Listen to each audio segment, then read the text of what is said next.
Tem uma coisa acontecendo com você que é difícil de explicar para os outros. O episódio que todo mundo comenta parece morno. A comida que você gostava parece normal. O fim de semana chega, você tem tempo livre e nada te interessa de verdade, então você fica na tela até tarde sem nem estar gostando. E a única coisa que ainda dá um solavanco de vez em quando é aquele estímulo rápido que você já sabe qual é. E se o que sumiu não tiver sido a sua capacidade de sentir? Eu quero que você saia daqui com um peso menor, porque tem muita gente achando que quebrou alguma coisa por dentro e que agora precisa consertar com o método radical. Você vai entender o que realmente muda quando alguém passa 4 ou 5 dias longe de estímulo forte e por que a explicação que circula por aí sobre isso está errada em quase todos os detalhes. E se você é dessas pessoas que sente isso e não fala pra ninguém porque parece frescura, olha, tem muita gente aqui no canal na mesma situação e os comentários desse vídeo vão te mostrar isso melhor do que eu. Deixa o like, se inscreve e fica comigo até o fim. Bora! A ideia que virou o senso comum é a de que dá pra ficar um tempo sem dopamina e zerar o contador. Você vê aqueles vídeos de gente contando que passou 100 horas sem nada e voltou consertada, e a explicação vem sempre no mesmo formato. Os níveis estavam altos demais, ficaram um tempo baixos, e aí voltaram ao normal. Parece uma coisa mecânica e simples, quase como esvaziar e encher de novo um recipiente. E é fácil acreditar nisso porque a experiência de quem faz é real. As pessoas fazem e voltam falando que a comida ficou melhor, que o livro engatou, que a conversa ficou mais interessante. Isso acontece mesmo, não é invenção. O problema é a explicação que a gente colou em cima. Porque ninguém fica sem dopamina. Ela não é o hormônio do prazer, apesar de todo mundo repetir isso. Quem descobriu do que se trata foi um pesquisador sueco chamado Arvid Carlsson, que em 1957 mostrou que a dopamina era um neurotransmissor do cérebro por si só e não apenas um passo intermediário para produzir outra coisa.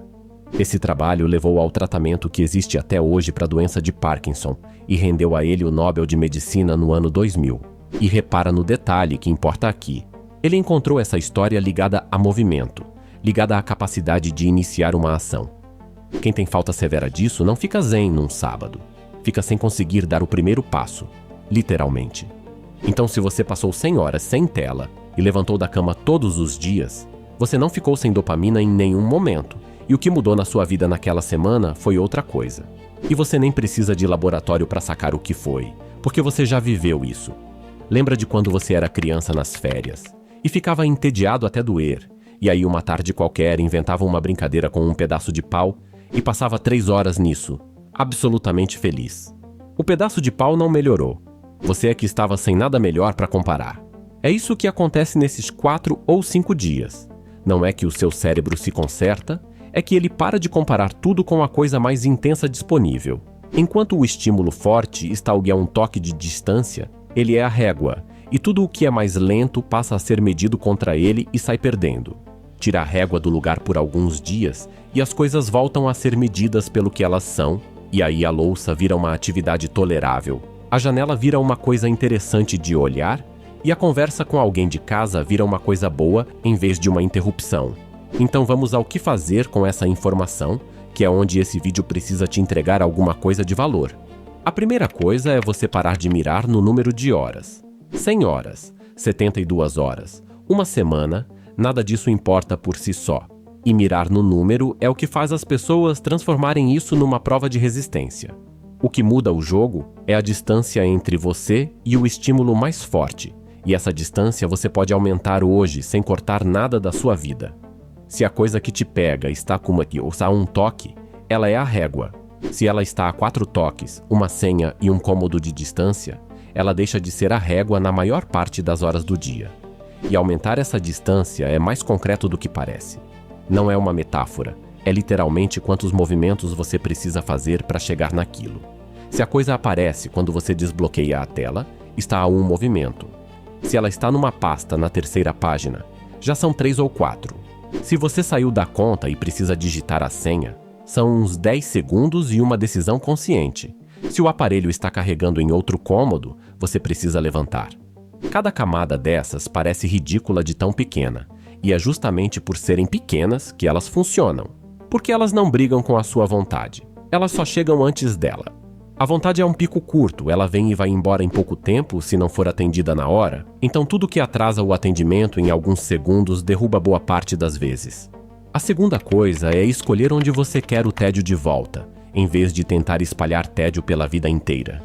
Isso é bem prático. Escolhe um lugar e um momento específico, e nesse lugar e nesse momento você não leva estímulo nenhum. Pode ser o trajeto para o trabalho, pode ser a hora de comer, pode ser os 15 minutos antes de dormir, pode ser o banho. Um só, no começo. É naquele espaço protegido que as coisas lentas vão voltar a caber e você vai perceber a diferença ali antes de perceber em qualquer outro lugar. A terceira coisa, e essa é a que eu acho mais importante, é dar tempo para a coisa lenta entrar. Porque quando o tédio aparece, ele aparece antes do prazer novo. E tem uma janela ali de uns 15 ou 20 minutos que é genuinamente desconfortável. Muita gente atravessa essa janela 3 vezes e desiste, concluindo que ler é chato ou que não gosta de caminhar. Não é isso, é que o começo de qualquer coisa lenta é sempre morno. E você acostumou a abandonar tudo que começa morno porque tinha uma alternativa que começa quente do lado. Então a regra prática é essa. Quando você for fazer a coisa lenta, você se compromete com 20 minutos antes de julgar. Praticamente tudo melhora depois dos 20. E aproveitando que a gente está falando de coisa lenta, vale dizer quais funcionam melhor no começo, porque nem toda atividade tranquila serve para quem está saindo de um período de estímulo alto. As que costumam pegar mais rápido são as que envolvem o corpo e produzem alguma coisa visível, tipo cozinhar, tipo consertar, tipo arrumar um armário, tipo cuidar de planta, tipo caminhar num lugar que você não conhece. Elas funcionam melhor porque dão um retorno concreto no meio do caminho, você vê a coisa mudando na sua frente, e isso segura a sua atenção enquanto ela ainda não aguenta ficar parada. Já ler ou meditar, que são as 2 primeiras coisas que todo mundo tenta, exigem uma atenção que geralmente ainda não voltou e por isso frustram tanta gente logo na estreia.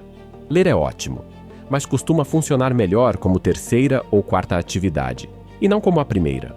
A quarta coisa é o que fazer com os dias muito ruins, porque eles existem e eles são o teste real disso tudo.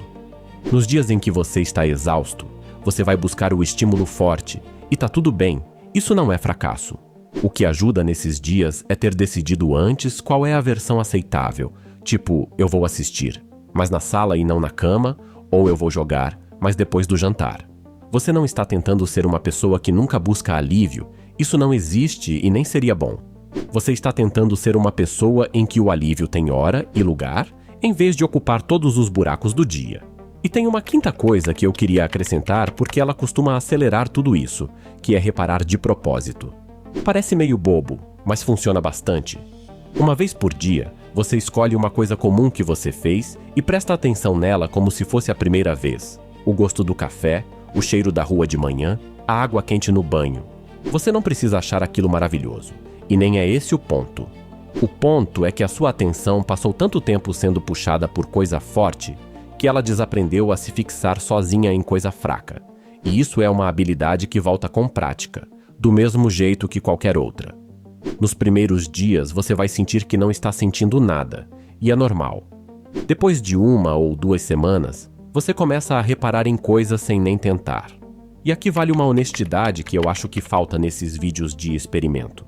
Quem passa 100 horas sem estímulo e volta dizendo que consertou o cérebro, geralmente volta ao normal em 2 ou 3 semanas, e a maioria não faz vídeo sobre essa parte. O motivo é simples e não tem nada a ver com fraqueza.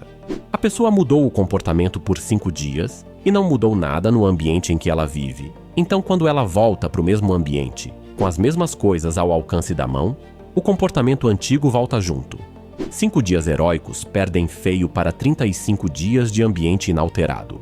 E tem outra coisa nessa história que quase nunca é dita.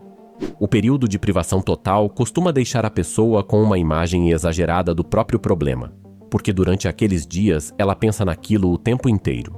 Quando você passa 5 dias evitando uma coisa com todas as forças, aquela coisa ocupa mais espaço na sua cabeça do que ocupava quando você simplesmente fazia.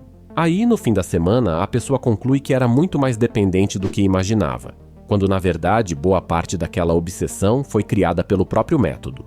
É a mesma razão pela qual dieta muito restritiva faz a pessoa pensar em comida o dia inteiro. O ajuste moderado tem uma vantagem silenciosa aqui. Ele não transforma o assunto no centro da sua vida enquanto você tenta tirar ele do centro da sua vida. E é por isso que eu tô insistindo tanto nessa história de distância em vez de duração. Um ajuste chato e permanente no seu ambiente vale mais do que uma semana espetacular de privação, mesmo que a semana espetacular renda uma história muito melhor para contar. O que fica maior do que esse assunto todo é uma coisa que eu queria muito que você levasse daqui. A sensação de que nada tem mais graça costuma ser lida como um defeito seu, como se você tivesse gastado a sua capacidade de gostar das coisas. Mas na maioria das vezes não é isso, é só que a sua régua subiu. E régua sobe sozinha, sem você autorizar, simplesmente por causa do que fica disponível perto de você todo dia. E régua que subiu sozinha também desce, e desce mais rápido do que parece. Mas ela não desce enquanto o que a levantou continuar a um toque de distância. Então, quando você sentir que perdeu o gosto por alguma coisa que já foi boa, antes de concluir que você mudou, vale conferir o que passou a morar perto demais da sua mão. Me conta aqui embaixo uma coisa. Quando foi que você percebeu isso pela primeira vez? Esse negócio de que as coisas normais ficaram sem graça. Para muita gente tem um ano mais ou menos identificável. E eu acho que se a gente comparar essas datas aqui nos comentários, vai aparecer um padrão bem claro. Se esse vídeo te tirou um peso das costas, deixa o like que isso ajuda demais. E se inscreve para você não perder o próximo. Até mais!